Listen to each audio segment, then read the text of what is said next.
සහෝදරියේ සහෝදරවරුනි වඩුක්කොඩයි සම්මේලනයේ ඒකේ යෝජනාව සම්මත වූ යෝජනා සම්බන්ධයෙන් කරුණු ඉදිරිපත් කිරීමේදී ඒ යෝජනාවේ විස්තර ඉදිරිපත් කරන්න මම බලාපොරොත්තු වෙන්නේ නැහැ. මොකද මේ හැම සහෝදරයෙක් සහෝදරියම වගේ තමන් ගාව මේක කම්පියුටරකින් හරි නැත්නම් හෑන්ඩ් ෆෝන් එකකින් හරි අරගෙන පුළුවන්කම තියෙනවා ඒක කියවන්න. குறிப்பாக நான் இன்று இந்த நினைவஞ்சலி கூட்டத்திலே உரையாற்றுவதற்காக தயாரித்த ஆவணம் இந்த எழுத்து வடிவத்திலே இருக்கின்றது.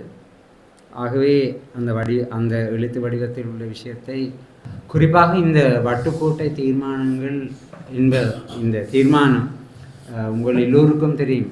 நான் அதை விவரமாக ஒவ்வொரு அங்கமாக எடுத்து கூற முற்படவில்லை. ஏனெனில் அது ஏற்கனவே பதிவிறக்கம் செய்து வாசித்து கொள்ளலாம். எத்தனை தீர்மானங்கள் இருக்கின்றன என்ன என்பது பற்றி மீண்டும் அதை நான் சொல்ல முற்படவில்லை. அதனுடைய அந்த அரசியல் பின்புலம், அதனுடைய செயற்பாடு, அது ஏற்பட்ட தாக்கங்கள் பற்றித்தான் என்னுடைய கருத்துக்களை நான் தெரிவிக்க இருக்கின்றேன். මේ සම්මේලනය ඉතිහාසයේ දරණ ස්ථානය බැලුවහම අපිට දකින්න පුළුවන් එතෙක් කියන්නේ 1976 වෙනකන් මේ රටේ සිංහල පාලකයන් සමග එකගත්වයකට ඒමට සඳහා දරූ වෑයම අත්හැර දැමීමටත් තමන්ගේ ඉරණම විසඳා ගැනීමේ වගකීම තමන් බාර ගැනීමත් කියන දෙකම මේ සම්මේලනය පැමිණීම හරහා සම්මේලන කැඳවීම හරහා අපිට දකින්න පුළුවන්.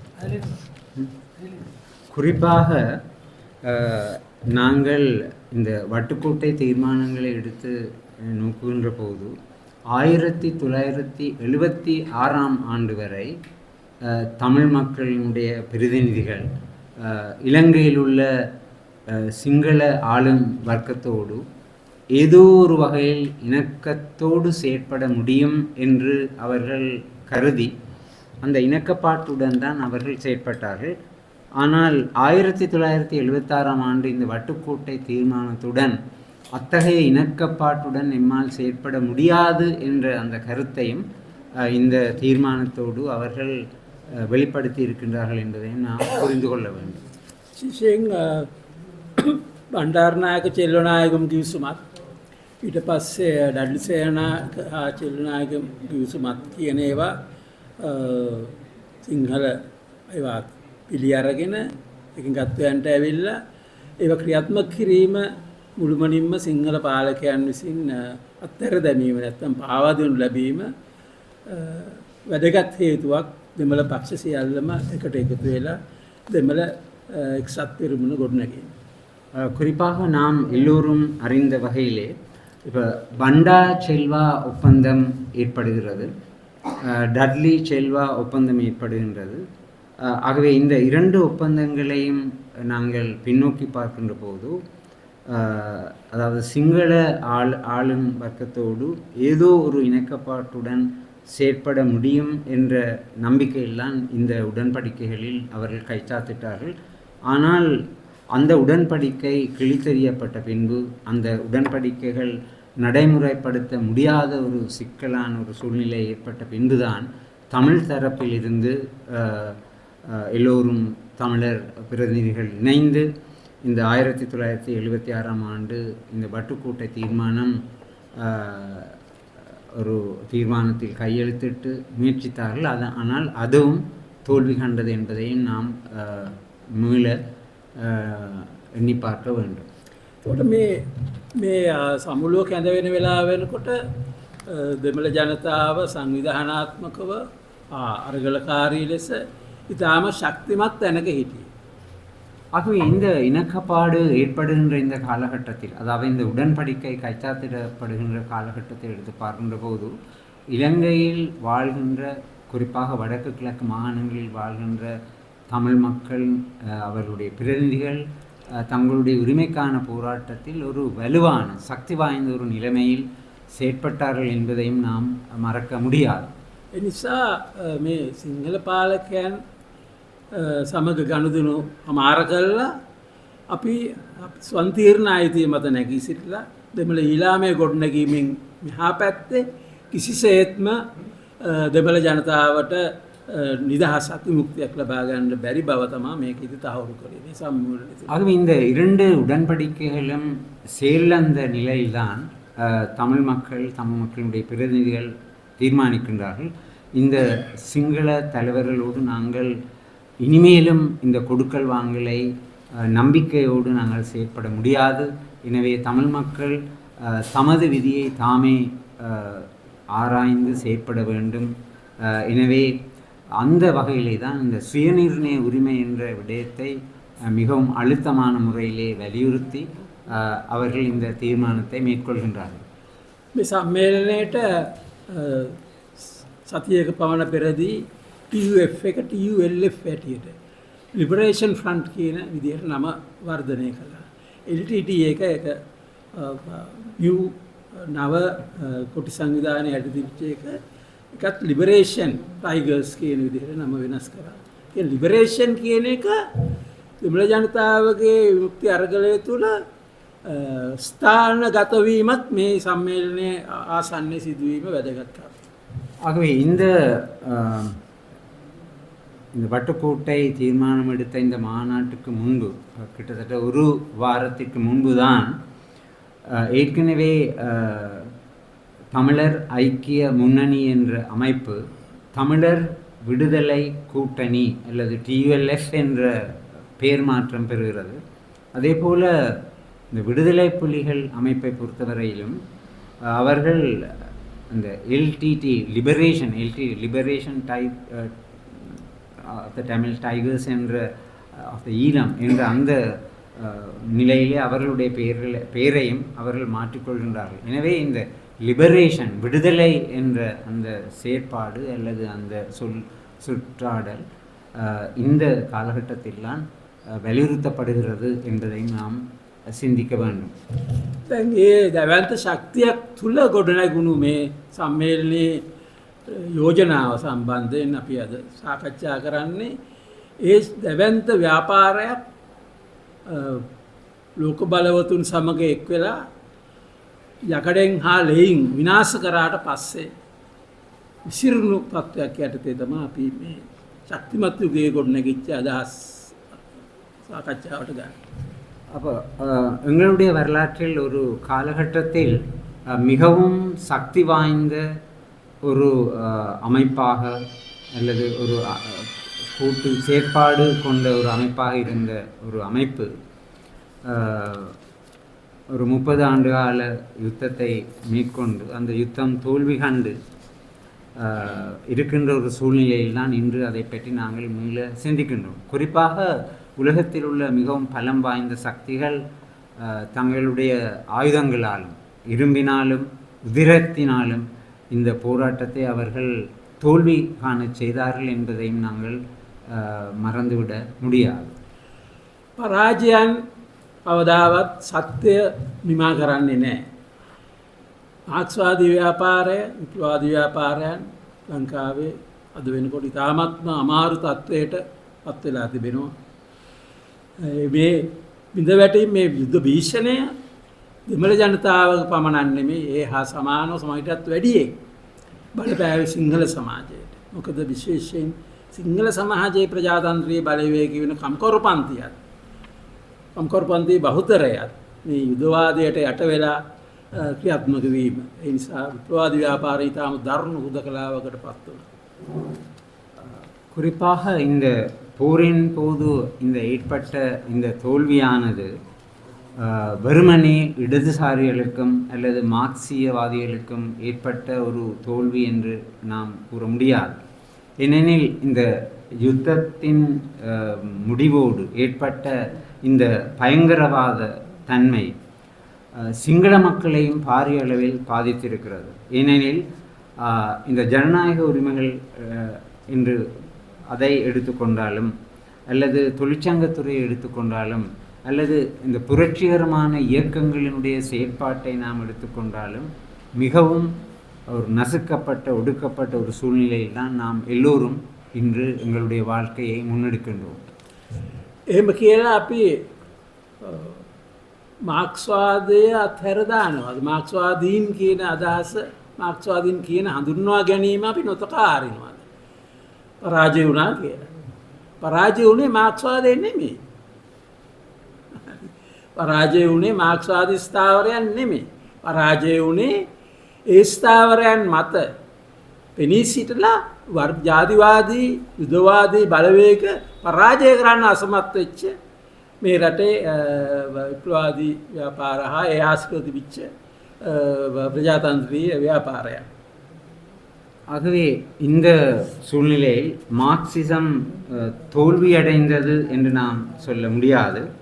ஆனால் ஒரு காலத்தில் இந்த மார்க்சியத்தை ஏற்றுக்கொண்டு செயற்பட்ட இயக்கங்கள் மார்க்சியத்தை கைவிட்ட ஒரு சூழ்நிலையில் குறிப்பாக இனவாதம் மேலோங்கி இனவாதத்தினூடாக ஒட்டுமொத்த சமூகத்தையும் கட்டுப்படுத்திய ஒரு சூழ்நிலையில்தான் இன்று நாம் வாழ்ந்து கொண்டிருக்கிறோம்.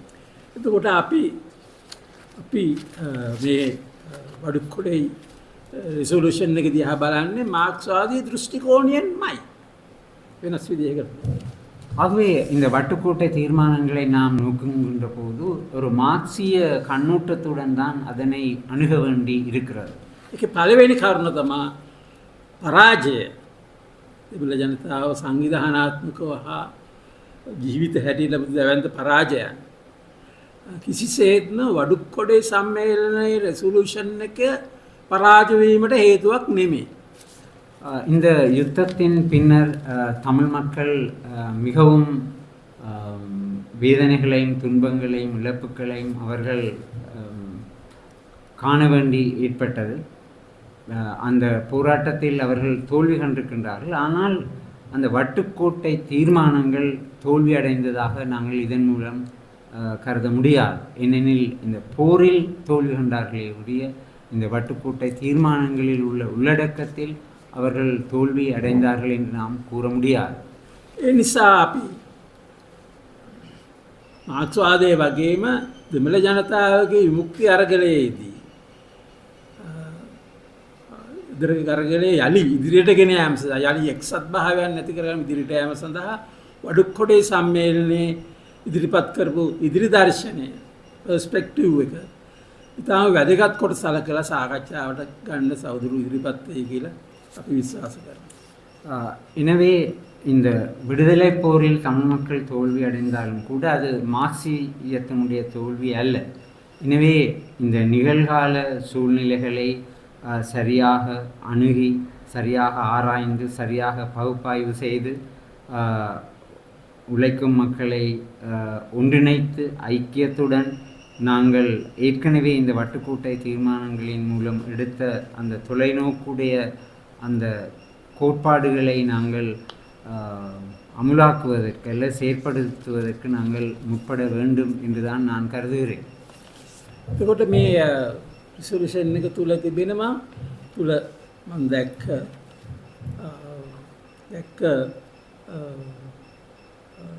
කොටස් අදහස් මාලාව අපිට කොටස් 6කට පමණ බෙදලා එක කියවීම සඳහා පහසුවක් ඇති කරගන්න පුළුවන්. ஆகவே இதனை ஆராய்வதற்கு இந்த வட்டுக்கோட்டை தீர்மானத்தில் உள்ள அந்த தீர்மானங்களை நாங்கள் 6 பகுதிகளாக வகையீடு செய்து அவற்றை ආරායலாம் නූකலாம். ඒක පළමුව මේක පැහැදිලි කරන්නේ ඉතිහාසය තුළ සිංහල හා දෙමළ රාජධානි වල පැවැත්ම හා ඒවා බෙදිලා තිබිච්ච හැටි. උතුරු නැගෙනහිර හා දකුණ. ஆகவே வடக்கு கிழக்கு மாகாணங்கள் என்ற வகையிலும் ஏனைய இலங்கையின் தென் மாகாணங்கள் என்ற வகையிலும் இந்த வகையில் இலங்கை அரசர்களுடைய காலத்தில் ஆட்சி செய்யப்பட்டது என்பதுதான் அந்த முதலாவது வகையீட்டிலே இங்கு ஆராயப்படுகின்றது. එතකොට 1618 පමණ පෘතුගීසින් විසින් යටත් කරගත්තට පස්සේ යාපනයේ රාජධානිය ඊට පස්සේ ඊළඟට ලන්දේසින් හා ඊළඟට ඉංග්‍රීසින් විසින් යටත් කරගත්තා. නමුත් මේ සියලුම දෙනා මේක මේ රට පාලනය කරේ රාජ්‍යයන් දෙකක් පැවතීම කියන එක පිළි අරගෙන. උතුරු නැගෙනහිර එක විදිහටත් දකුණු ප්‍රදේශ තව විදිහකට. 1618ஆம் ஆண்டு போர்த்துகேயர்களால் இலங்கையினுடைய கரையோர பிரதேசங்களில் ஒரு சில பிரதேசங்கள் கைப்பற்றப்பட்டன. ஆகவே அன்றைய காலகட்டத்தில் யாழ்ப்பாணத்து இராச்சியம் தனியான ஒரு இராச்சியமாகத்தான் இருந்தது. அதாவது தனியான ஒரு ராஜதானியாக இருந்தது என்று தான் சொல்ல வேண்டும். குறிப்பாக வடக்கு கிழக்கு மாகாணங்கள் இந்த 2 ராஜதானிகளாக செயற்பட்டன. ஆகவே போர்த்துகேயராக இருக்கலாம், அல்லது அதன் பின்பு இலங்கையை கைப்பற்றிய டச்சுக்காரர்களாக இருக்கலாம், அல்லது ஆங்கிலேயர்களாக இருக்கலாம். இவர்கள் இந்த வகையீட்டை சரியாக உணர்ந்து தான் தங்களுடைய ஆட்சியை முன்னெடுத்தார்கள் என்பதையும் நாங்கள் நோக்க வேண்டும். මේක වෙනස් වුණේ 1933දී ආපු කෝල්බ්රුක් කොමිසම නිර්දේශ කළා පරිපාලන කටයුතු පහසු කර ගැනීම සඳහා මේ රාජධානි වල බුහුම් ප්‍රදේශ ඒක අබද්ධ කළ යුතුයි කියලා. ඊට පස්සේ තමයි ඒක රාජ්‍ය බලය මත යොදාලා ඒක අබද්ධ තත්ත්වයකට ගෙනාවේ. ஆகவே 1933ஆம் ஆண்டில் கோல்ப்ரூக் ஆணைக்குழு இலங்கையில் தன்னுடைய பரிந்துரைகளை அமல்படுத்தியது. அப்படி அமல்படுத்துகின்ற போது நிர்வாக நன்மைக்காக அல்லது நிர்வாகத்தினுடைய வசதிக்காக புவியியல் ரீதியாக இந்த வடக்கு கிழக்கு மாகாணங்கள் உட்பட ஏனைய மாகாணங்களும் ஒரு ஆட்சியின் கீழ் கொண்டு வந்தது என்பதையும் நாம் புரிந்து கொள்ள வேண்டியிருக்கிறது. දෙවනුව මේක සාකච්ඡා කරන ලියවිල්ල තුල ඒකාබද්ධ කිරීම මගින් පසු කාලීනව කොයි විදිහටද සිංහල මැදපන්තික හා ව්‍යාපාරික ලෝකයේ මුල් කරගෙන ආක්‍රමණශීලී සිංහල ජාතිවාදයක් සිංහල බෞද්ධ ජාතිවාදයක් ඇති වුණේ කොහොමද කියලා ඊළඟට සාකච්ඡා කරමු. ஆகவே இந்த தீர்மானத்தினுடைய 2வது அங்கத்தை நாங்கள் எடுத்துக்கொண்டால் பிற்காலத்தில் உதாரணமாக ஆட்சி அல்லது ஆளுகையை மேற்கொண்ட சிங்கள பெரும்பான்மை சமூகம் அப்படி சொல்கின்ற போது சிங்கள சமூகத்தில் அன்று மிகவும் செல்வாக்கு மிகுந்த வியாபாரிகளாக இருக்கலாம், ஏனைய துறை சார்ந்தவர்களாக இருக்கலாம். அவர்கள் இப்படி இதை ஒரு சிங்கள பௌத்த ஆளுகையாக மாற்றினார்கள் என்பது குறிப்பிடப்படுகிறது. තුන්වෙනුව සාකච්ඡා කරනවා කොයි විදිහටද ව්‍යවස්ථාව තුළ රටේ ව්‍යවස්ථාව තුළ සමබර නියෝජන ක්‍රමයක් ඇති කර ගැනීම සඳහා දෙමළ කොංග්‍රස් එකත් ෆෙඩරල් පක්ෂයත් දරූ වෑයම් අසාර්ථක වෙච්ච හැටි. ஆகவே 3வது விடயமாக இந்த அரசியல் அமைப்பு ரீதியாக இந்த இலங்கையினுடைய ஒட்டுமொத்த சமநிலையை பேணுவதற்காக தமிழரசு கட்சியாக இருக்கலாம் அல்லது தமிழ் காங்கிரஸ் கட்சியாக இருக்கலாம், அவர்கள் என்னென்ன முயற்சிகளை மேற்கொண்டார்கள், ஆனால் அது எந்த வகையிலே அது தோல்வி கண்டது என்பதையும் இந்த 3வது வாசகம் அல்லது 3வது தீர்மானம் எடுத்துரைக்கின்றது. 4වෙනුව සාකච්ඡා කරන්නේ 1972 ව්‍යවස්ථාව ගෙනෙන අවස්ථාවේදී දෙමළ එක්සත් පෙරමුණ මේ එක්සත් පෙරමුණේ දෙමළ පක්ෂිකුව මේක වතුකම්කරුවන්ගේ සංවිධානයත් මේක ඇතුළේ තිබුණා. දෙමළ එක්සත් පෙරමුණ විසින් ඉදිරිපත් කරපු යෝජනාවල් ඊට පසුව ඒ ආශ්‍රිත ඉදිරිපත් කරපු යෝජනාවල් ඒවා සියල්ලම කඩාකප්පල් වෙච්ච හැටි විශේෂයෙන් සම්මේලන ව්‍යවස්ථාවෙන් පස්සේ යෝජනා පිළි නොගෙන ව්‍යවස්ථාව සිංහල ආණ්ඩුවට ඕන විදිහට සම්මත කරගත්තට පස්සේ දෙමළ සංවිධාන විසින් යලිත් යෝජනා කීපයක් ඉදිරිපත් කරා. මේවා මාස 3ක් ඇතුළත මේවා පිළිබඳව ප්‍රතිපත්තිය දන්නන්න අපිට එහෙම නැත්නම් අපිට සිද්ධ වෙනවා වෙනම රාජ්‍යයක් පිළිබඳ අදහස උඩ ක්‍රියාත්මක වෙන්න කියලා. ஆகவே இந்த 4வது தீர்மானத்திலே வலியுறுத்தப்படுகின்ற விடயம் 1972ஆம் ஆண்டில் இந்த குடியரசு அரசியல் அமைப்பு என்ற அந்த உருவாக்கத்தின் போது குறிப்பாக தமிழர் ஐக்கிய முன்னணி வடக்கு கிழக்கு மாகாணங்களை சார்ந்த மக்கள் பிரதிநிதிகளும் மலையகத்தை சார்ந்த பிரதிநிதிகளும் எல்லோரும் ஒன்றிணைந்து முன்வைத்த ஒரு விடயம். குறிப்பாக அவர்கள் அரசாங்கத்திற்கு 3 மாத கால அவகாசம் கொடுத்தார்கள். இந்த காலகட்டத்தில் எங்களுடைய இந்த சிறுபான்மையினராக எங்களுடைய இந்த பிரச்சனைகளையும் நீங்கள் மீளாய்வு செய்து உரிய முறையிலே இந்த அரசியல் அமைப்பில் நீங்கள் இணைத்து கொள்ள வேண்டும். அதை செய்ய நீங்கள் மறுத்தால் நாங்கள் ஒரு தனியான போக்கிலே அல்லது தனியரசு உருவாக்கத்தின் பால் எங்களுடைய கவனத்தை செலுத்த வேண்டி வரும் என்பதையும் அவர்கள் எடுத்து கூறினார்கள். මේ විදිහට වාමාංශික කියලා කියපු අපි සමාජ කොමියුනිස්ට් පක්ෂත් ඇතුළත් මේ ආණ්ඩුව සසිරිමා නායක ජාගමැතිව හිටි සභාග ආණ්ඩුව මේ කිසිම දෙයක් බාර ගන්න සූදානම් නොවී මේ තත්ත්වය යටතේ මේ 6 වෙනි කරුණ මේ யோஜனாව තුළ සාකච්ඡාවට ගැනීම. ஆகவே அன்று இடதுசாரி என்று சொல்லக்கூடிய சமசமாஜ கட்சி கம்யூனிஸ்ட் கட்சி அமைப்புகளும் சிறிமாவு பண்டாரநாயக்க அம்மையாருடைய அந்த கட்சியோடு இணைந்து ஒரு கூட்டரசாங்கத்தை தான் அன்று நடத்தினார்கள். அந்த கூட்டரசாங்கத்தில் உள்ள அந்த ஆளுகையில் பங்கு கொண்டவர்கள் இந்த தமிழர் தரப்பிலே முன்வைக்கப்பட்ட எந்த விதமான மாற்றங்களையும் ஏற்க அவர்கள் தயாராக இருக்கவில்லை. அதை மறுத்தார்கள் முழுமையாக. அந்த ஒரு சூழ்நிலையில்தான் இந்த 6வது தீர்மானமாக இந்த வட்டுக்கோட்டை தீர்மானத்திலே ஒரு அங்கம் இணைத்து கொள்ளப்படுகிறது. ஐவேனி අරුණ හැටියට සාකච්ඡා කරන සෑම ජාතියකටම ආවේනික වූ ස්වයං තීරණ අයිතිය මත පදනම් වූ නිදහස් ස්වෛරී ලෞකික ඒ කියන්නේ අනාගමික සමාජවාදී දෙමළ ඊළාම් රාජ්‍ය ප්‍රතිස්ථාපනය කිරීම ඒක ඇති කිරීමේ දෙමළ ජාතියේ ඇති කිරීමේ අයිතියක් තිබෙනවා.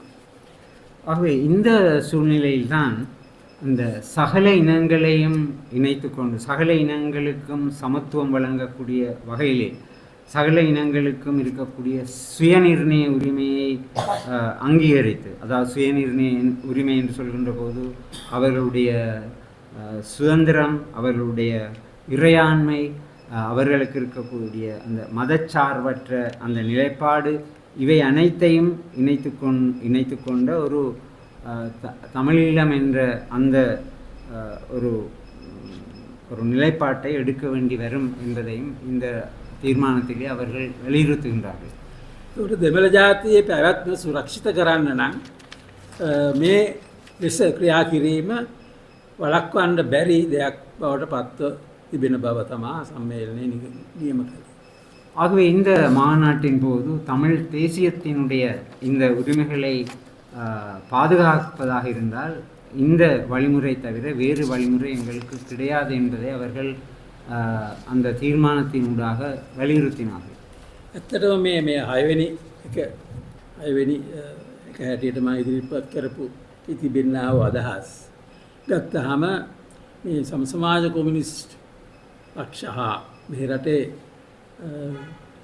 ජනතාවාදී කියලා කියපු ශ්‍රී ලංකා නිදහස් පක්ෂයේ නායකයන්ට රෙදි ගලවලා තමයි යන්න තිබුණේ. මොකද ඒගොල්ලෝ බුද්ධ ආගම රාජ්‍ය ආගම කර අනිත් ආගම වීසි කරනකොට රෙසොලූෂන් එක කියනවා අනාගමික රාජ්‍යයක්, ඊළාම් අනාගමික රාජ්‍යයක් හැටියට තමයි අපි හදන්නේ. உதாரணமாக இந்த 6வது தீர்மானத்தை அவர்கள் அங்கீகரித்த போது உண்மையிலே இலங்கையினுடைய அன்றைய ஆட்சியாளர்களாக இருந்த லங்கா சமசமாஜ கட்சி, கம்யூனிஸ்ட் கட்சி, ஸ்ரீலங்கா சுதந்திர கட்சி என்ற அந்த கூட்டரசாங்கம் உண்மையிலே அதாவது உடைகளின்றி செல்ல வேண்டிய ஒரு சூழ்நிலை தான் இருந்தது உண்மையிலே. ஏனெனில் அவர்கள் பௌத்த மதத்தை அரச மதமாக பிரகடனப்படுத்தினார்கள். ஆனால் இந்த வட்டுக்கோட்டை தீர்மானத்தின் போது அவர்கள் மதச்சார்பற்ற ஒரு அரசு இருக்க வேண்டும், நிறுவ வேண்டும் என்ற கருத்தை தான் அவர்கள் முன்வைத்தார்கள். දැන් මේ එක සම්බන්ධයෙන් එළනායක නායකතුමාගේ බෑන ඒ.ජේ. විල්සන් කියලා තියෙනවා ඊළාමේ දෙමළ ජනතා විමුක්තිය කරා සිත යොමු කළ හැරවුම් ලක්ෂයක් බවයි මේ වඩුකොඩි සම්මේලනය හරහා යෝජනා වුණු ඊළාමේ දෙමළ ජනයා විමුක්තිය කරා හිත යොමு කළ හැරවුම් ලක්ෂය බවයි. குறிப்பாக தந்தை செல்வநாயகத்தின் அவருடைய மருமகன் என்று நினைக்கின்றேன் ஏஜே வில்சன் அவர்கள் இந்த அரசியல் ரீதியாக இந்த விஷயத்தை குறிப்பிடுகின்ற போது இந்த ஈழம் தமிழீழம் என்ற அந்த பதம் அல்லது இந்த செயற்பாடு இலங்கையில் ஒரு அரசியலில் விடுதலை அரசியலில் ஒரு திருப்பு முனை என்பதை அவர் வலியுறுத்தி கூறினார். ඔමුණත් ව්‍යවස්ථාව මගේ 72 ව්‍යවස්ථාව මගින් තහවුරු කරපු සිංහල බහුතරවාදය තහවුරු කරමින් ඇති කරූ මේ ව්‍යවස්ථාව මත සිරිමා ආණ්ඩුව ප්‍රතිපත්ති ක්‍රියාත්මක කිරීම ආරම්භීමත් එක්කම ඒ ගත වූ වසර කිහිපය 1976 දක්වා ගත වූ වසර කිහිපය තුළ දෙමළ ජනතාව බහුතරයක් විමුක්තිය දෙමළ ජනතාවගේ විමුක්තිය හා සන්තීර්ණය කියන කරුණු මතට තමන්ගේ මනස යොමු කළ බව පැහැදිලි.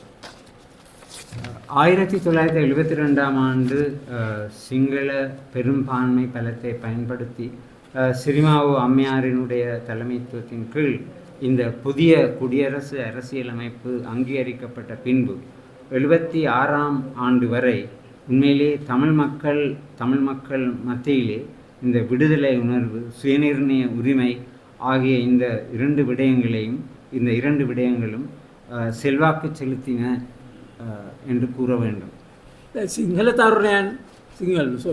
දෙමළ තරුණයන් මේ සම්මේලනයේ ඉදිරිපත් කරපු සංකල්ප තේරුම් ගත්තේ නිදහස හා ස්වාධීනත්වය කරා යන අර්ථවත් පියවරක් ලෙස.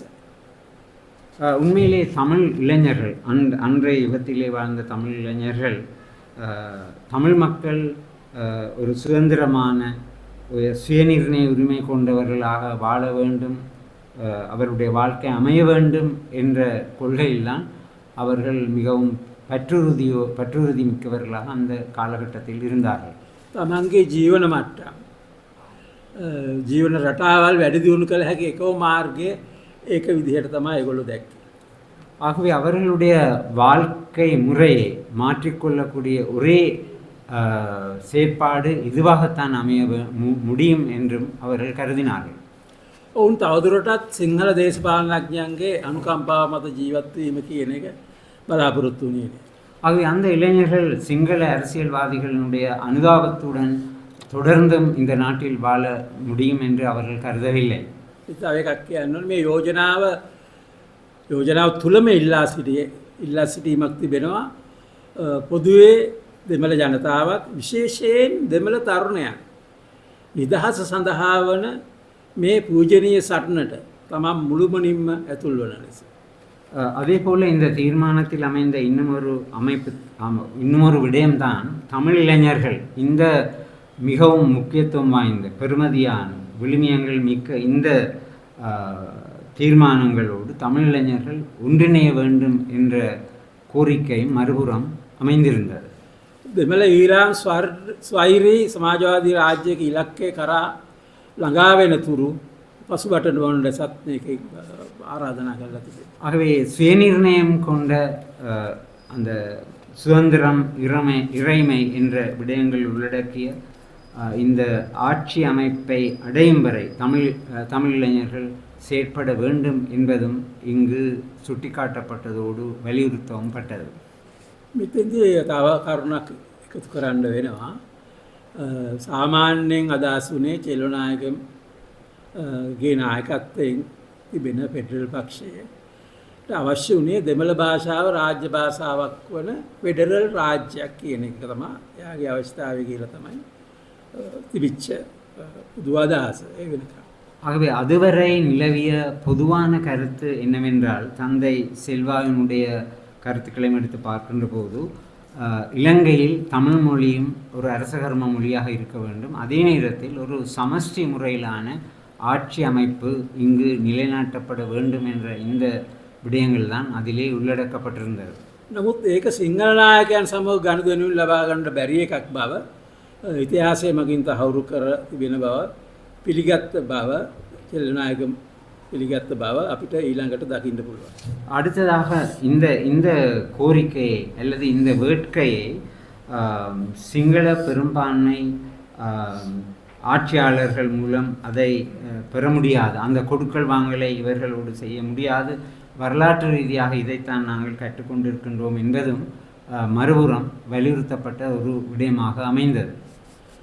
මේ සම්බන්ධයෙන් සෙල්නායක මන්ත්‍රීතුමා 1976 නොවැම්බර් මාසේ ඊට මාසික සම්මේලන මාස කිහිපයකට පස්සේ 1977 අය යෝජනාව සඳහා විසර්ජන කෙටුම්පත පිළිබඳව දෙවෙනි වර කියවීමේ සාකච්ඡාවේදී මෙහෙම කියලා තියෙනවා. ஆகவே தந்தை செல்வா அவர்கள் 1976ஆம் ஆண்டு நவம்பர் மாதம், குறிப்பாக 1977ஆம் ஆண்டுக்குரிய வரவு செலவு திட்ட விவாதத்தின் போது இந்த விஷயத்தை மீண்டும் அவர் வலியுறுத்தியிருக்கின்றார். ඔව් මෙතන ඔඩියන්ස් එක පාර්ලිමේන්තු ඔඩියන්ස් එක ඉදිරිපිට ඔහු පිළි අරගෙන තියෙනවා. තමන්ගේ ෆෙඩරල් ව්‍යාපාරයේ දෙමළ කතා කරන ජනතාවට අහිමි අයිති යලි ලබා ගැනීමේ අරමුණ සාක්ෂාත් කර ගැනීමට අසමත් වී ඇති බව. ஆகவே இந்த விவாதத்தின் போது தந்தை செல்வா அவர்கள் குறிப்பிடுகின்ற போது, ஏனைய பாராளுமன்ற உறுப்பினர்களை வைத்து அவர் குறிப்பிடுகின்ற போது, இந்த சமஷ்டி என்ற இந்த கோட்பாடு தமிழ் மக்கள் இழந்த உரிமைகளை மீள பெறுவதற்கு போதுமானதாக அமையவில்லை என்பதை அவர் தாமாகவே ஏற்றுக்கொண்டிருக்கின்றார். ඔහු තවදුරටත් කියනවා සාකච්ඡාවේදී ෆෙඩරල් ආණ්ඩුක්‍රම ව්‍යවස්ථාවක් සඳහා වූ ඉල්ලීම අපි අත්හැර දැම්මුවා. அதாவது அவர் தொடர்ந்தும் தன்னுடைய உரையிலே குறிப்பிடுகின்றார், இந்த சமஷ்டி அமைப்பிற்கான எங்களுடைய கோரிக்கையை நாங்கள் கைவிட்டு விட்டோம். අපේ ව්‍යාපාරයේ අහිංසාවාදී අපි දන්නවා සිංහල ජනතාව කවදා හරි දවසක අපේ ඉල්ලීම් ලබා දෙන බවත්. දිවයිනේ සෙසු ප්‍රදේශවලින් වෙන් වූ රාජ්‍යයක් පිහිටුවීමට අපට හැකිවනු ඇති බවත්. அவர் குறிப்பிடுகின்ற போது தம்முடைய அமைப்பு ஒரு அஹிம்சை ரீதியான அமைப்பு என்பதை குறிப்பிடுகின்றார். அதே போல சிங்கள மக்கள் என்றோ ஒரு நாள் தங்களுடைய உரிமைகளை உணர்ந்து செயற்படுவார்கள், நடந்து கொள்வார்கள் என்பதையும் அவர் சுட்டி காட்டியிருக்கின்றார். මේකත් ආචාර්ය ඒ.ජේ. විල්සන් එයාගේ ලිවි පොතක ඉදිරිපත් කළ තියෙන දෙයක්. එයා තවදුරටත් ඒක කියනවා දෙමළ ජනතාව ඉතා හේතු ගැන්වන ආකාරයෙන් ඔව් කියන්නේ චෙල්වනායක මහතා කියා සිටියේ දෙමළ ජනතාව ඉල්ලා සිටින්නේ අපට තිබූ දේ සහ අපට අහිමි වූ දේ අපට නැවත ලබා ගැනීම සහ අපෝ යලි තහවුරු කර ගැනීමට අවශ්‍ය බවයි. ஆகவே ஏஜே வில்சன் அவர்கள் இது சம்பந்தமாக குறிப்பிடுகின்ற போது அவர் குறிப்பிடுகின்றார், தமிழ் மக்கள் என்ன கூறுகின்றார்கள், இந்த ஏற்கனவே இருந்த உரிமைகளை உறுதிப்படுத்துவதற்காகவும் இழந்த உரிமைகளை மீளப்பெறுவதற்காகவும் ஒரு தங்களுடைய சுதந்திரம், விடுதலை என்பவற்றை உறுதிப்படுத்தும் வகையிலும் இந்த செயற்பாடு இந்த கோரிக்கைகள் அமைந்திருந்தன என்று அவர் குறிப்பிடுகின்றார்.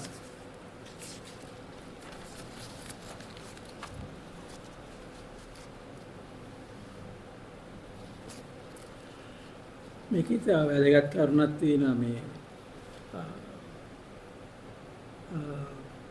එල්නායක මහත්තයා 1957 බණ්ඩාරනායක සමගත් 65 දී ඩඩ්ලි සේනානායක සමගත් ඇති කරගත් ඉන්ටරීම් ඇඩ්මිනිස්ට්‍රේෂන් සම්බන්ධ ඉවසුම් වලින් සාර්ථක වීමෙන් පස්සේ ඔහු කියලා තිබෙනවා තමන්ගේ නිගමනය මේව සම්බන්ධයෙන් තියෙන ඒක තමයි සිංහල නායකයන් දෙමළ ජනයා පාලනයට සෑහෙන තරම් විශාල නොවන බව. විශාල වන්නේ නැහැ. දෙමළ ජනයාව පාලනය කරන්න තරම් සිංහල නායකයන් ශක්තිමත් නැහැ. ඒගොල්ලෝ ඒ තරම් ලොකු නැහැ. குறிப்பாக எஸ்ஜேவி செல்வநாயகம், தந்தை எஸ்ஜேவி செல்வநாயகம் அவர்கள் 1957ஆம் ஆண்டு பண்டா செல்வா ஒப்பந்தம் முறிந்த பின்பு 1965ஆம் ஆண்டு டர்லி செல்வா ஒப்பந்தம் தோல்வியடைந்த பின்பு இது உண்மையிலேயே இந்த ஒப்பந்தங்கள் இரண்டும் ஒரு இடைக்கால நிர்வாகம் சம்பந்தப்பட்ட ஒரு ஒப்பந்தங்கள். உங்கள் எல்லோருக்கும் தெரியும். இந்த இடத்தில் இறுதியாக அவர் குறிப்பிடுகின்ற ஒரு விடயம் இருக்கிறது. அதாவது தமிழ் மக்களை ஆட்சி செய்யக்கூடிய அளவு அப்படி ஒரு பெரிய ஒரு அல்லது சக்தி மிகுந்த ஆற்றல் සිංහල பெரும்பான்மை தலைவர்களுக்கு கிடையாது என்றும் அவர் குறிப்பிடுகின்றார். අපි දන්නේ මේ නිගමනයට එන්න ඔහුට හේතු සාධක වෙච්ච කරුණු වල අන්තර්ගතය මොකක්ද කියලා. ஆகவே இப்படியான ஒரு முடிவுக்கு தந்தை செல்வா வருவதற்கான காரணங்கள் அதனுடைய உள்ளடக்கம் எப்படி இருந்தது என்பது பற்றி எங்களுக்கு தெரியாது. නමුත් මේ සම්බන්ධව ගත්තහම අපේ අත්දැකීමත් ඕකම තමයි. ஆனால் இது தொடர்பாக எங்களுடைய சொந்த அனுபவத்தை எடுத்தாலும் இதே அனுபவத்தை தான் நாம் கூற முடியும். මේ රටේ සිංහල නායකයෝ දෙමළ ජනතාවගේ සේවයටත් සිංහල ජනතාව පාලනය කරන්න පුළුවන් එවුන් නෙමෙයි. உண்மையிலே இந்த நாட்டு சிங்கள ஆட்சியாளர்கள் தமிழர்களை எப்படி ஆட்சி செய்ய போகின்றார்கள் என்பது ஒரு புறம் இருக்க, சிங்கள தலைவர்கள் சிங்கள மக்களை ஆட்சி செய்ய முடியாதவர்களாகத்தான் இருக்கிறார்கள். ඇයි එහෙම වෙලා තියෙන්නේ? ඇයි මං එහෙම කියන්නේ? ஏன் நான் அப்படி கூறுவது காரணம் என்ன? හේතුව තමයි ඒගොල්ලන්ට මේ රට සැබෑ සංවර්ධන මාවතකට ගෙනියන්න අසමත් වෙලා තිබී. உண்மையில் அதற்கான காரணம் என்னவென்றால் இலங்கையை அந்த உண்மையான ஒரு அபிவிருத்தி பாதையில் முன்னெடுத்து செல்வதற்கான ஆற்றல் அவர்களுக்கு இல்லை என்பதுதான் வரலாறு கூறுகிறது. පාලනය කරන අයට රට සංවර්ධනය කරා ගෙන යන්න මාවතක් නැත්තම් ඒගොල්ලෝ අසාර්ථක මිනිස්සු. උන්ට කොන්දක් නැති, ධෛර්යයක් නැති මිනිස්සු. அதாவது ஒரு ஆட்சியாளர்கள் தங்களுடைய மக்களை ஆட்சி செய்கின்ற போது அந்த மக்களை அபிவிருத்தி நோக்கி முன்னெடுத்து செல்ல முடியாவிட்டால் அந்த ஆட்சியாளர்கள் உண்மையிலேயே முதுகெலும் பெற்ற பலவீனமான ஆட்சியாளர்கள் என்றுதான் கூற வேண்டும். දැන් මොනවද මේගොල්ලන්ගේ මේ දුර්ලභම නිසා ජෙල්නාගම වගේ මමත් කියන නිසා බලමු මේ මොනවද මේ මිනිස්සුන්ගේ තියෙන දුර්ලභම මේ පාලකයන්. இந்த ஆட்சியாளர்களுடைய பலவீனங்கள் என்ன என்று நாங்கள் சற்று பார்ப்போம். හොරකම් කරන එකද? அதாவது களவெடுக்கிறது மாத்திரமா? හොරකම ඉතින් ධනපති සමාජයේ ආවේනික ලක්ෂණයක්. හොරකම නිදන් විසික්‍රමයක් නෑ. එතකොට නමුත් මේ පසුගිය යුද්ධයක් සමග ආරම්භ වෙච්ච හොරකම් නම් ඉතින් අසාමාන්‍ය හොරකම්. එවැනි හොරකම් යුද්ධයක් තුල මිසක් දකින්න ලැබෙන්නේ නෑ. உண்மையிலே இந்த முதலாளித்துவ ஆளுகையில் முதலாளித்துவ ஆட்சியில் இந்த களவு என்பதை நாங்கள் தவிர்க்க முடியாது. அந்த ஆட்சி அப்படித்தான் அமையும். ஆனால் எங்களுடைய நாட்டில் இந்த யுத்தத்திற்கு பின்னர் யுத்தத்தின் போது ஏற்படுத்தப்பட்ட களவுகளை நாங்கள் எடுத்து பார்க்கின்ற போது அது மிகவும் அசாதாரணமான களவுகள் என்று தான் சொல்ல வேண்டும். මොකක්ද බැරිකම තමයි ඒගොල්ලන්ට මේ රටේ ප්‍රජාතන්ත්‍රවාදය ඇති කරන්න බැරි වුණා. ஆகவே மிகவும் முக்கியமான விடயம் என்னவென்றால் இந்த ஆட்சியாளர்களால் இலங்கையில் ஜனநாயகத்தை நிலைநிறுத்த ஒரு முடியாத ஒரு நிலைமை ஏற்பட்டிருக்கிறது. ප්‍රජාතන්ත්‍රවාදය කියලා කියන්නේ අවුරුදු කිහිපයකට සැරයක් ඡන්දයක් දීලා හරිද මිනිස්සුන්ට ඡන්ද දාන්න ඉඩ දෙන එක නෙමෙයි. அதாவது ஜனநாயகம் என்று சொல்கின்ற போது 5 ஆண்டுகளுக்கு ஒரு முறை ஒரு தேர்தலை நடத்துவதற்கும் அந்த தேர்தலில் மக்கள் பங்கு கொள்வதற்குமான வாய்ப்புகளை ஏற்படுத்துவது மாத்திரம் ஜனநாயகம் என்று நாம் கூற முடியாது. ඒක ධනේශ්වර ප්‍රජාතන්ත්‍රවාදයේ අතරතුර කාරණයක්. அதான் முதலாளித்துவ ஜனநாயகத்தில் ஒரு இடைப்பட்ட செயற்பாடு தான் இது. ප්‍රධාන කාරණය තමයි ඒ රට වෙළඳපළක් තුල එක්සත් කරන්න කටයුතු කිරීම. එසේ කටයුතු කරන්න නම් ඒ රට තුල ඉන්නා සියලු ಜಾති එක්සත් භාවයකට ගේන්න ඕන. உதாரணமாக முக்கியமான விடயம் என்னவென்றால் அந்த சந்தையை அந்த ஒரு சிறப்பான முறையிலே இயங்கச் செய்யக்கூடிய ஆற்றல் அவர்களுக்கு இருக்க வேண்டும். அந்த ஆட்சியாளர்கள் அதற்கு என்ன செய்ய வேண்டும்? அவர்கள் அந்த நாட்டில் பல இனங்கள் வாழ்வதாக இருந்தால் அந்த அனைத்து இனங்கள் மத்தியிலும் ஒரு இணக்கப்பாட்டையும் ஐக்கியத்தையும் புரிந்துணர்வையும் ஏற்படுத்தக்கூடிய வகையிலே அந்த ஆட்சியை முன்னெடுக்க வேண்டும். මේ ආණ්ඩුවයත් කලින් ආණ්ඩුවයත් සමානාත්මතාවය ගැන කිය හිටියා. දෙමළ ජනයා හා සිංහලයන් වෙනසක් නෑ, සමානයි. අපි එක වගේ සලකනවා. ඒගොල්ලෝ අපි දකුණේ ඉන්න කොළඹ ඉන්න දෙමළට ඉන්න දීලා නැද්ද? ව්‍යාපාර කරන්න දීලා නැද්ද කියලා වගේ ප්‍රශ්න අහනවා. කියන්නේ සමානාත්මතාවය ගැන කතාවක් ඒගොල්ලෝ පටක් පවත්වාගෙන යනවා. දැන් මේ ආණ්ඩුවත් ඒ වගේ වගේ ඉන්නවා. அதாவது இன்றைய ஆட்சியாளர்களாக இருக்கலாம் அல்லது இதற்கு முன்னர் ஆட்சி பீடத்தில் இருந்தவர்களாக இருக்கலாம். அவர்கள் மேலோட்டமாக சொல்வார்கள் சிங்களம் தமிழ் ஆகிய இரு இனங்களுக்கும் இடையிலே சமத்துவம் இருக்கிறது, அவர்களை நாங்கள் சமமாக மதிக்கின்றோம், அவர்களுக்கு இடையிலே என்ன வேறுபாடு இருக்கிறது, தென்னிலங்கையில் எத்தனை தமிழ் வியாபாரங்கள் இருக்கின்றன, வணிக முயற்சிகள் இருக்கின்றன, அவை சிறப்பாக இயங்குகின்றன என்ற வகையிலெல்லாம் கூறுவார்கள். ஆனால் நடைமுறை வித்தியாசமானதாகத்தான் இருக்கும். එතකොට දෙමළ ජනතාවට දෙමළ ජාතියට පමණක් නෙමෙයි සිංහල ජාතියටත් අවශ්‍ය දෙයක් තමයි සුවපාලනය. ஆகவே இந்த ஆட்சி என்று சொல்கின்ற போது தமிழ் மக்களுக்கு மாத்திரமல்ல இந்த சுயாட்சி தேவை, சிங்கள மக்களுக்கும் அந்த சுயாட்சி தேவை. සිංහල නිෂ්පාදකයන්ට ගොවියන්ට අත්‍යවශ්‍යයි තමන්ගේ ප්‍රදේශවල නිෂ්පාදනය බෙදා හැරීම, මිල නියම කිරීම ඇතුළු දේවල් නිසි ලෙස தீர்ணை கரண்ட ஹேக்கிவன சுவபாலனையாக லැබෙන්නේ. சிங்கள பிரதேசங்களிலும் கூட சிங்கள பிரதேசத்தில் உற்பத்தி செய்கின்றவர்களாக இருக்கலாம், விவசாயிகளாக இருக்கலாம், அவர்கள் உற்பத்தி செய்கின்ற பொருட்களுக்கு நியாயமான விலையும் அதை ஒழுங்கான முறையில் விநியோகம் செய்வதும் மக்களுக்கு அது ஒழுங்காக கிடைக்கின்ற ஒரு முறைமையை உருவாக்குவதும் அது சிங்களம் தமிழ் என்ற பேதமில்லை, எல்லோருக்கும் இருக்க வேண்டிய ஒரு அடிப்படை உரிமை. නමුත් ජාතියක ස්වපාලනය කියලා කියන්නේ මේ ආර්ථික ප්‍රශ්නයක් විසඳා ගැනීමේ සීමාවේ තියෙන එකක් නෙමෙයි. ජාතියක ඉරණම පිළිබඳ ප්‍රශ්නයක්, සංස්කෘතික ප්‍රශ්නයක්, අධ්‍යාපනය පිළිබඳ ප්‍රශ්නයක්.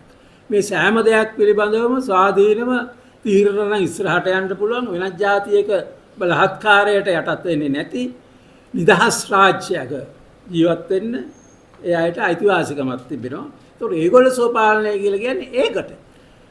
ஆகவே தமிழ் மக்களை பொறுத்தவரையிலே அவர்கள் சுயாட்சி என்று கருதுவது என்ன என்று நாங்கள் சற்று ஆராய வேண்டியிருக்கிறது. ஏனெனில் தங்களுடைய விதியை தாமே நிர்ணயிக்கக்கூடிய உரிமை அவர்களுக்கு வழங்கப்பட வேண்டும். அது அவர்களுடைய கலாச்சாரமாக இருக்கலாம், மொழியாக இருக்கலாம், கல்வியாக இருக்கலாம். அவற்றை சுதந்திரமாக முன்னெடுக்கக்கூடிய உரிமை அவர்களுக்கு வழங்கப்பட வேண்டும். இதனைத்தான் அவர்கள் சுயாட்சி என்று கருதுகின்றார்கள்.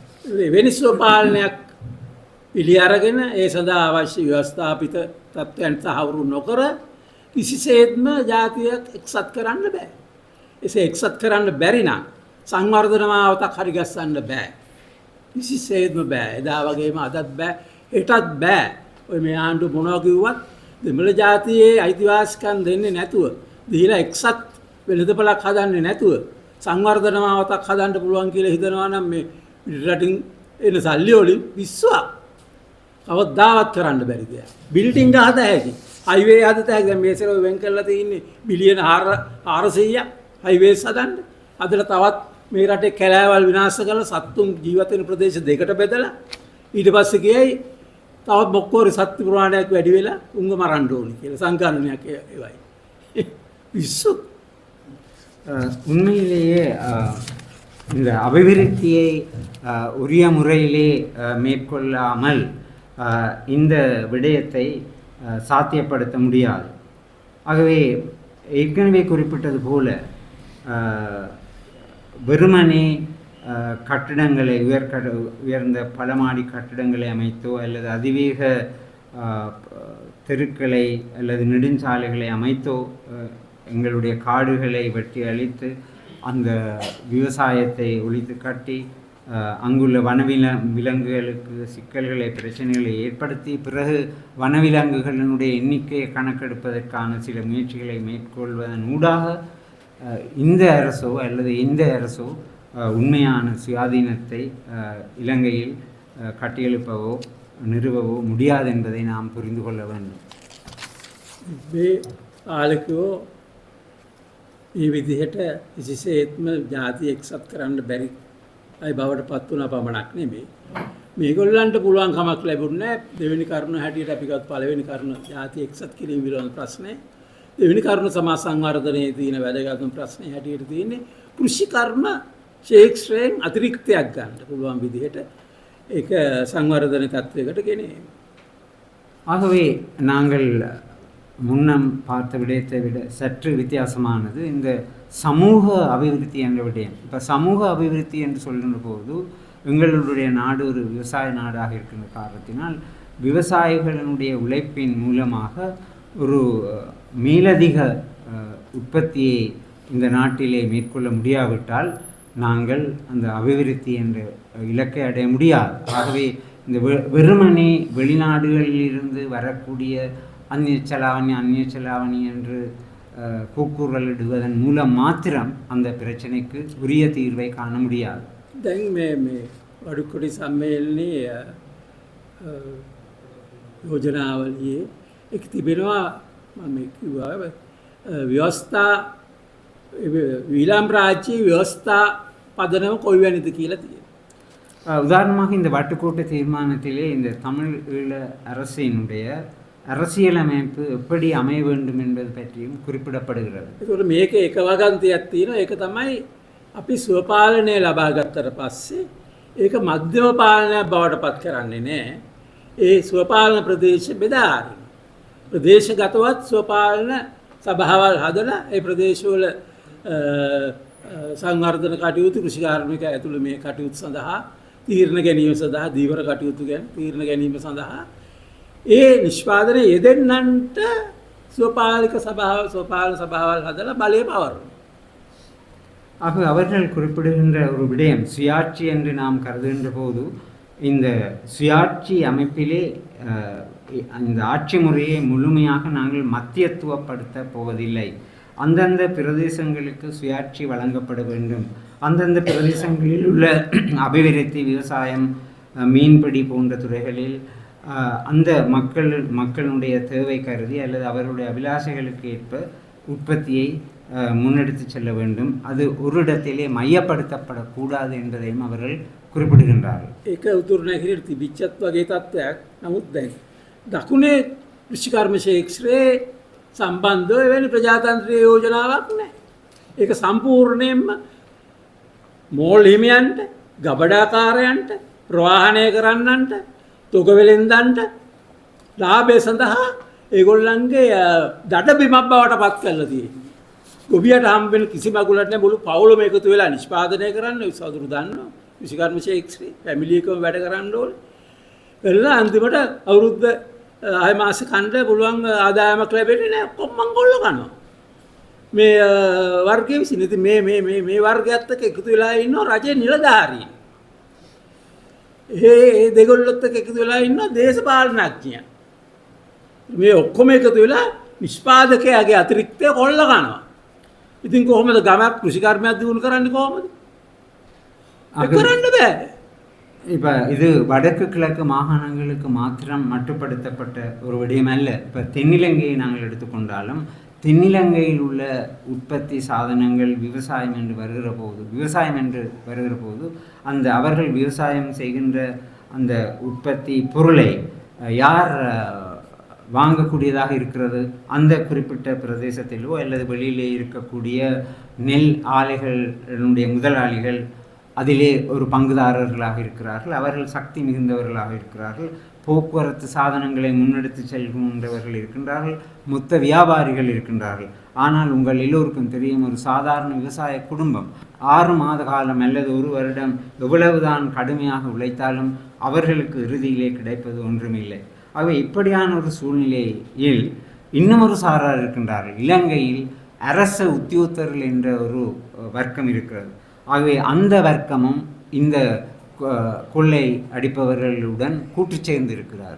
அது மாத்திரமில்லாமல் உண்மையிலே ஏனைய அரசியல்வாதிகளும் அதிலே அவர்களுக்கும் ஒரு பங்கு இருக்கின்றது.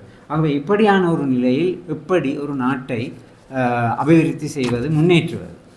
එතකොට දැන් මේ නවත්තල ගමේ සැබෑ සංවර්ධනයක් සඳහා ගමේ උත්පාදනය කරන අතිරික්ත යොදාගත හැකි තත්ත්වයක් ගේන්න නම් ඔය වඩුක්කොඩේ සම්මේලනය කියලා තියෙනවා වගේ ස්වපාලන තත්ත්වයක් හදන්න ඕනේ. ගොවියන් නිෂ්පාදනයේ යෙදෙන අයගේ දීවරයන් අදලා කොමිටි හදලා ඒවට බාර දෙන්න ඕනේ තීන්දුව ගැනීමේ අයිතිය. ඒකට පමණයි මේ ඒකාධිකාර බලයන් කඩලා අතිරික්තය ගමේ ඊළඟ සංවර්ධන කටයුතු සඳහා ගමේ යොදන්න පුළුවන්කම ලැබෙන්නේ. මම දන්නේ මෝල්කාර හම්බ කරන කෝටි ගණන් සල්ලි වල මොන මගුල කැසිනෝ ගහනවද මම දන්නේ. හරිද? කොහොම හරි ඒ මුදල් එහෙම පිටින්ම මෙහෙම ගලාගෙන යනවා. ඒව නවත්තන්නේ නැහැ. මේ ආණ්ඩුව නවත්තනව පේන්නත් නැහැ. හරි මොකෝ ඒක නවත්තනවා නම් අනිවාර්යෙන් ප්‍රජාතන්ත්‍රීය පදනමක් ගමට ගෙනියන්න ඕනේ. ගෙනිලා නිෂ්පාදනය යෙදෙන්නන්ගේ ප්‍රජාතන්ත්‍රවාදය. එයාගේ බලය උඩ ஹேண்டில் කරන්න දෙන්න ඕනේ මුළු ஷேக்ஸ்பியர் சாம දෙයක්. ஆகவே கிராமிய மட்டத்திலே இந்த சுயாட்சியை நிலைநாட்டுவதாக இருந்தால் அந்த உற்பத்தியிலே ஈடுபடுகின்ற தொழிலாளர்கள், விவசாயிகள், மீனவர்கள் தீர்மானம் எடுக்கக்கூடிய வகையிலே இந்த கட்டமைப்பிலே மாற்றங்கள் ஏற்படுத்தப்பட வேண்டும். ஆனால் இன்றைய நிலைமை என்ன? ஆலைகளின் சொந்தக்காரர்கள் அல்லது மொத்த வியாபாரிகள், பெரு வியாபாரிகள், அரசு அதிகாரிகள், அரசியல்வாதிகள் என்று எல்லோரும் இணைந்துதான் இந்த கொள்ளையடிப்பு நடவடிக்கைகளில் ஈடுபட்டு கொண்டிருக்கின்றார்கள். ஆனால் ஆகவே உண்மையான ஜனநாயகத்தை அடிமட்டத்தில் உருவாக்குவதைத்தான் இங்கு சுயாட்சி என்று அவர்கள் தங்களுடைய வட்டுக்கோட்டை தீர்மானத்திலும் குறிப்பிடுகின்றார்கள். அது அந்த முறைமையைத்தான் நாங்கள் கையாள வேண்டி இருக்கிறது. ඒ විදිහට ශිෂ්‍යේක්ෂයේ කටයුතු කරන ජනතාව පාලනයට අවුල් කරගත යුතුයි. උන් පමණක් නෙමෙයි මේ රටේ තියෙනවා මේ රජයේ ආයතන කියලා තියෙනවා නිෂ්පාදන ආයතන කියලා පාඩු හැමදාම පාඩුයි අපේ බදු වලින් තමයි අපේ ගන්න බදු වලින් තමයි ඒකේ පාඩුව ගෙවගෙන ඉන්නේ. ඒ පාඩුව අත්හරින්න අකමන්නේ නැහැ. IMF එකත් මේ ඉපරේද කියලා තියෙනවා. රයිට් ප්‍රශ්නයක් නැහැ. ඔයගොල්ලෝ මේක ප්‍රයිවටයිස් කරන්නේ නැත්නම් හෝ විකුණන්නේ නැත්නම් කමක් නැහැ. තියාගන්න. හැබැයි පාඩු ලබන එක නවත්තන්න ඕනේ. පාඩු වලට වහන්ඩාකාරයෙන් සල්ලි දෙන්න බෑ. එහෙම දීලා ඉස්සරහට ගෙනියන්න පුළුවන් කමක් නැහැ මේ රට කියලා. හරි. එතකොට දැන් කොහොමද මේ පාඩු ලබන එක නවත්තන්නේ? පාඩු ලබන එක නවත්තන්නේ හොරකම් නවත්තන්න ඕනේ. හරි හොරකම් නවත්තන්නේ මේ ආයතන වල සිද්ධ වෙන කොහොමද? ඒවයි පාලනයේට කම්කරුවන්ගේ හවුල්කාරීත්වය ගන්න ඕනේ. වෘත්තීය සමිතිය වල හවුල්කාරීත්වය ගන්න ඕනේ. අරගෙන ඉන්න එහෙම අගින් කම්කරු කමිටු බලවත් කරලා අදලා ඒකේ ගිණුම් පොත් වාර්තා හැම එකක්ම එළියට පරීක්ෂා කිරීමේ අයිතිවාසිකම් දීලා ඒ කටයුතු කරාම හොරකම් නවත්තන්න පුළුවන්. ඒක බොහෝ ආයතන මම දන්නේ හැම ආයතනවලම බොහෝ ආයතනවල පාඩු වීම නවත්තන්න පුළුවන්. ஆகவே இந்த நிறுவனங்கள் நட்டத்தில் தான் இயங்குகின்றன என்று வெறுமனே கூறிக்கொண்டு இதை சரிப்படுத்த முடியாது.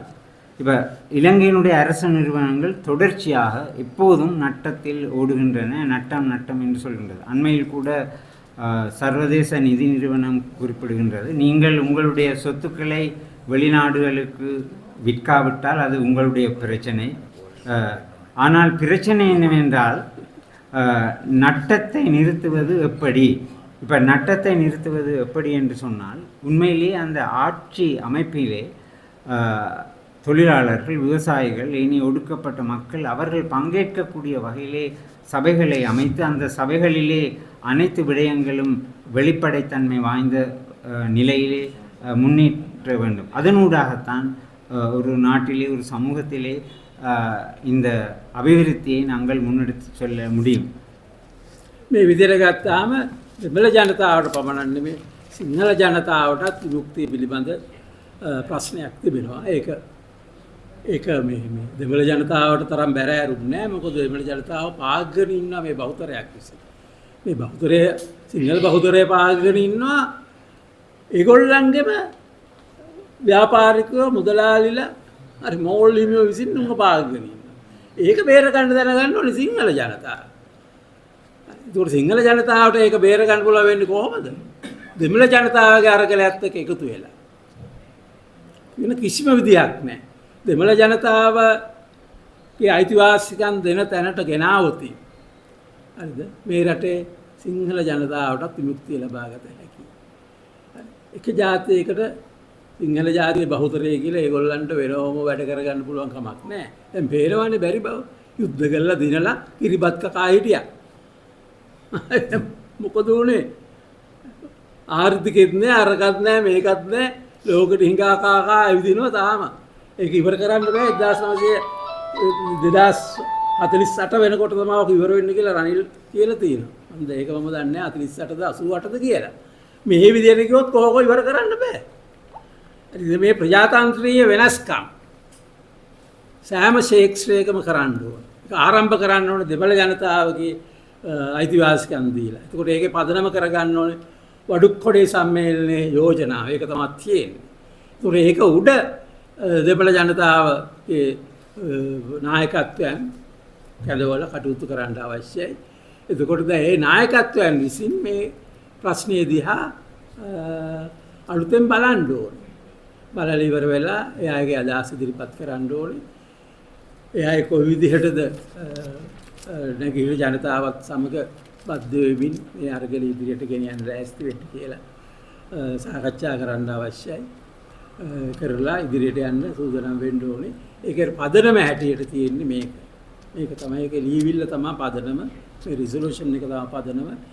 ඒකේ ජනතාවගේ අයිතිවාසිකම් ලැබෙන විදිහ එයාගේ රාජ්‍යයක් හැදුවොත් කොහොමද වැඩ කරන්නේ මේ සෑම දෙයක්ම පැහැදිලිව තියෙනවා.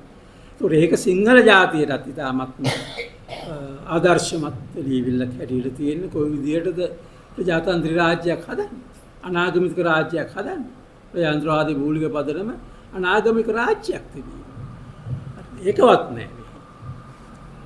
ஆகவே இந்த இடத்திலே இந்த தமிழர்களுடைய சுயாட்சி, தமிழர்களுடைய விடுதலை மாத்திரமல்ல, பெரும்பான்மை எண்ணிக்கையில் பெரும்பான்மையாக இருந்தாலும் சிங்கள மக்களுடைய விடுதலையும் இந்த சிங்கள சுயாட்சியினூடாகத்தான் உருவாக்க முடியும். இந்த விஷயத்தில் சிங்களம், தமிழ் ஆகிய இந்த இரண்டு இனங்களும் ஒன்றிணைக்கப்பட வேண்டும்.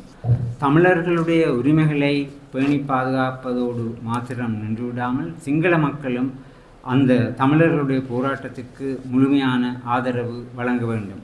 தாங்கள் பெரும்பான்மை இனம் என்ற ஒரே காரணத்தினால் அவர்களால் இந்த நாட்டை தனித்து அல்லது இந்த செயற்பாட்டினூடாக அபிவிருத்தி செய்ய முடியாது.